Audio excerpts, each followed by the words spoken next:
আমার সাথে যে ধান্দা করবে তার জন্য মিষ্টি, আর আমার শত্রুর সাথে যে ধান্দা করবে তার জন্য বুলেটের বৃষ্টি। Hey, this is Ranjan, review by চ্যানেলে আপনাদের স্বাগতম। আজকের ভিডিওতে কথা বলবো প্রিন্স সিনেমার প্রি ব্লাস্ট নিয়ে। হ্যাঁ, শাকিব খানের প্রিন্স সিনেমার টিজার আমাদের কাছে চলে এসেছে। তো এই টিজারটা আমাদের কেমন লাগলো, টিজারের পজিটিভ এবং নেগেটিভ বিষয় নিয়ে আলোচনা করব এই ভিডিওতে।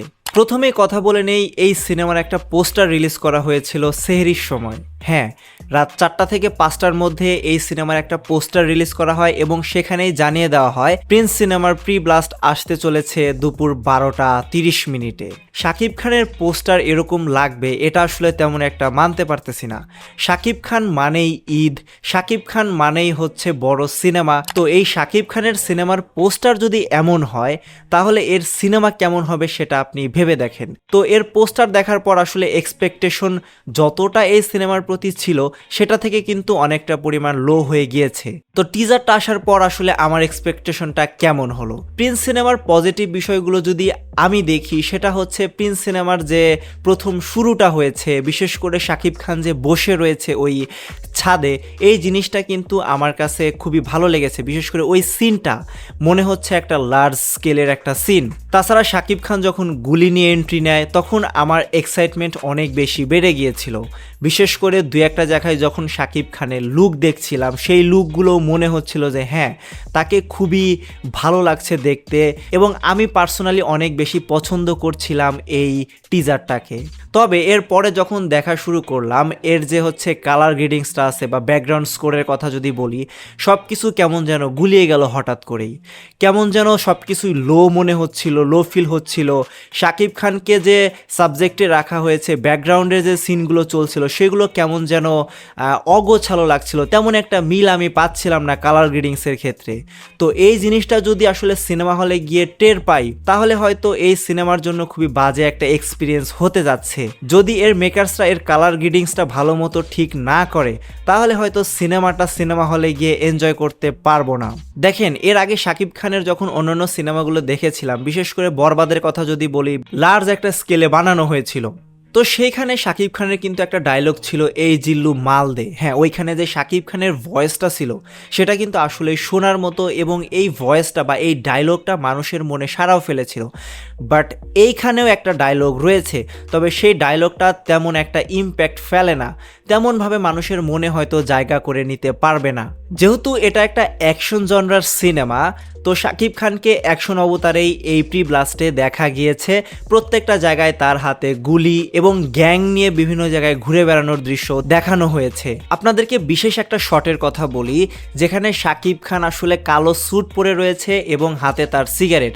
সে যখন সামনে এসে লুকটা দেয়, ভাই আমি ওই জায়গায় অনেক বেশি এনজয় করেছি। তো এখন আরেকটা বিষয় নিয়ে আলোচনা করি, সেটা হচ্ছে এই প্রিন্সের টিজারের নায়িকা। হ্যাঁ, তাসনিয়া ফারিনকে দেখানো হয়েছে একটা গাড়ির মধ্যে বসে রয়েছে, তবে তাকে কিন্তু আসলে নায়িকা লাগতেছে না। আর ইন্ডিয়ার নায়িকাটাকেও 1 সেকেন্ডের জন্য দেখানো হয়েছে, সেটা হয়তো গল্পের প্রয়োজনে খুবই অল্প সময়ের জন্য সে স্ক্রিনে থাকবে। আর এখানে যে শাকিব খানের বিপরীতে হয়তো যাকে দেখা যাবে সে হচ্ছে দিবেন্দু ভট্টাচার্য।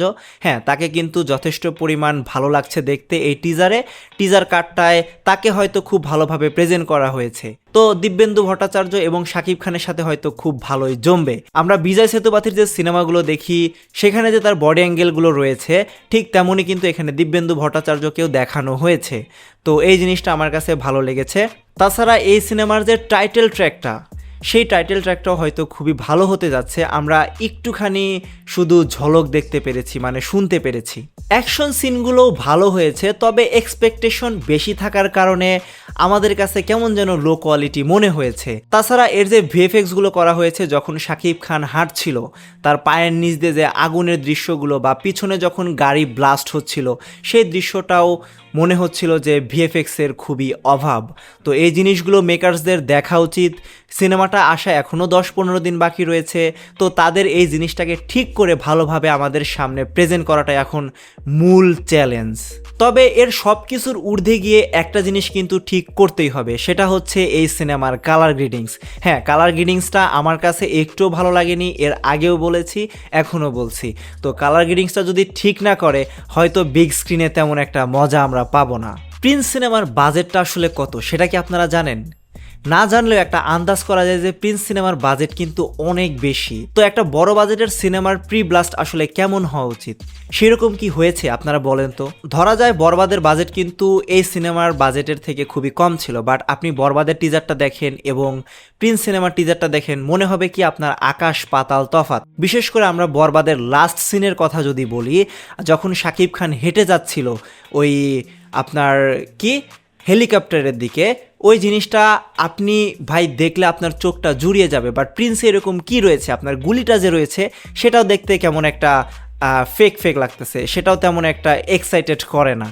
তো এখন আমি আসলে আশাবাদী একটু রাক্ষস সিনেমাটাকে নিয়ে, যেহেতু একই জনরার সিনেমা, প্রিন্সও অ্যাকশনধর্মী এবং রাক্ষসও অ্যাকশনধর্মী, তো তারা এখন টিজারটা দিলে দেখতে পারবো আসলে কোন টিজারটা আসলে বেটার হয়েছে। তো প্রিন্স সিনেমার টিজারটা ওভারঅল নর্মাল, এক্সট্রাঅর্ডিনারি কিছু নেই। তো আপনাদের টিজারটা আসলে কেমন লাগলো সেটা কমেন্টে জানাতে পারেন। রিভিউ বাইয়ের সম্পূর্ণ ভিডিওটি দেখার জন্য ধন্যবাদ।